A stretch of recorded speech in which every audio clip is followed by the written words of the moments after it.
धर्म की विशाल कथा परंपरा में नागाओं को एक अद्भुत और विस्मयकारी स्थान प्राप्त है।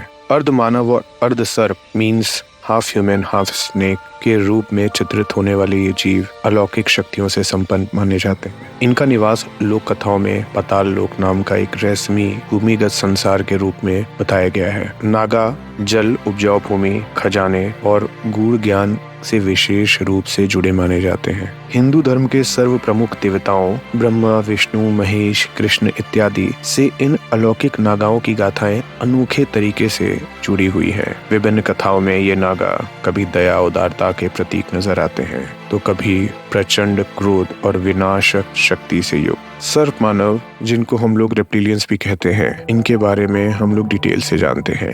नमस्ते, आप सुन रहे हैं toss the other side story. हम हर वेडनेसडे और सैटरडे को आपके लिए स्टोरी लाते हैं। कृपया हमारे चैनल को सब्सक्राइब करें, वीडियो को लाइक करें, अपने परिवारजनों और मित्रों से साझा करें। इससे हमारा हौसला बढ़ता है, हमारा वॉच टाइम बढ़ता है। मैं इसको आपके सहयोग की तरह लेता हूँ। हिंदुओं के पवित्र ग्रंथों, लोक कथाओं और कला में नागाओं का विविधता से चित्रण हुआ है।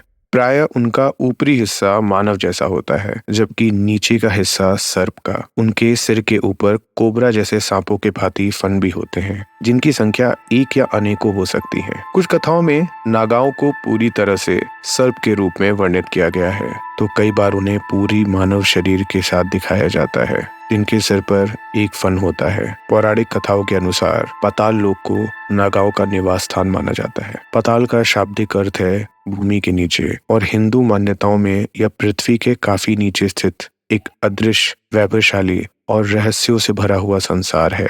इसे कीमती नागमणियों और दुर्लभ खनिजों का अथाह भंडार माना जाता है। पाताल लोक को भव्य नगरों और महलों का घर भी माना गया है, जिनका शासन नागाओं के हाथ में होता है। हिंदू धार्मिक ग्रंथों में पाताल लोक के कई प्रकार से वर्णन मिलते हैं। अतल लोक के रूप में जाने वाले 7 लोकों में इसे सबसे नीचे वाला लोक माना गया है। कुछ पौराणिक कथाओं में पाताल लोक का वर्णन पृथ्वी के ठीक केंद्र की स्थिति के रूप में मिलता है। नागों की उत्पत्ति के बारे में अलग अलग कथाएं मिलती हैं। सबसे प्रसिद्ध कथा के अनुसार महर्षि कश्यप और उनकी तीसरी पत्नी कद्रू से नागाओं का जन्म हुआ था।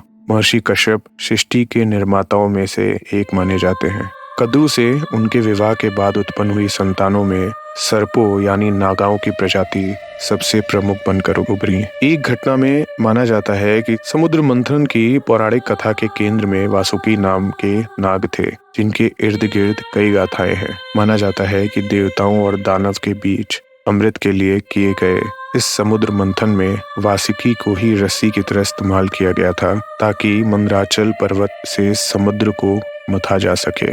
गरुण, जो कि एक विशाल पक्षी है और नागाओं में प्राचीन काल से शत्रुता चली आ रही है। एक पौराणिक कथा के अनुसार गरुण की मां को नागाओं ने बंदी बना लिया था और गरुण को अमृत लाकर देना पड़ा था अपनी मां को छुड़ाने के लिए। नागा भारत समेत कई एशियाई देशों के पौराणिक कथाओं और लोक विश्वासों में, इनफैक्ट मैक्सिमम एशियन कंट्रीज के पौराणिक कथाओं में, फोल्क स्टोरीज में अपना स्थान रखते हैं। हिंदू धर्म की परंपराओं में उनका बहुत महत्व है और इनकी कहानियां देवताओं की कथाओं से अतुलनीय रूप से जुड़ी हैं। भगवान विष्णु, संसार के पालनकर्ता, सदैव विशाल शेषनाग पर शयन करते हुए दिखाए जाते हैं। हजारों फड़ों से युक्त शेषनाग उनके वाहन भी हैं और पूरे सृष्टि का आधार भी माने जाते हैं। महादेव कहे जाने वाले भगवान शिव अक्सर गले में सर्प लपेटे हुए पाए जाते हैं। वासुकी नाम के नाग को खास महत्व दिया जाता है।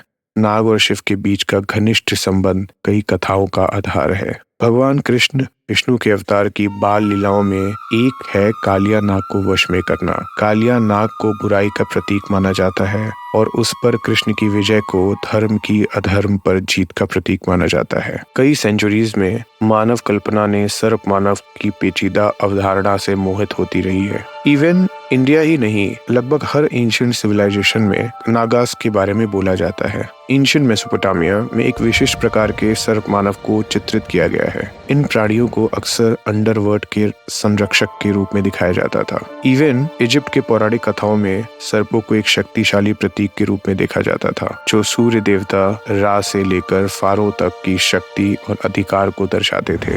अफोसिस नाम के सर्प को विशेष महत्वता दिया गया था, जो अराजकता और अंधकार का प्रतीक था। ग्रीक पौराणिक कथाओं में मेडुसा, जो कि सांपों के बाल वाली एक खतरनाक महिला थी, काफी पॉपुलर है। टाइफन एक भयानक कई सिर वाला ड्रैगन था, और कुछ कहानियों में सिक्रोप्स, जो एथेंस के संस्थापक राजा माने जाते हैं, को भी सांप के निचले हिस्से के साथ दिखाया गया है।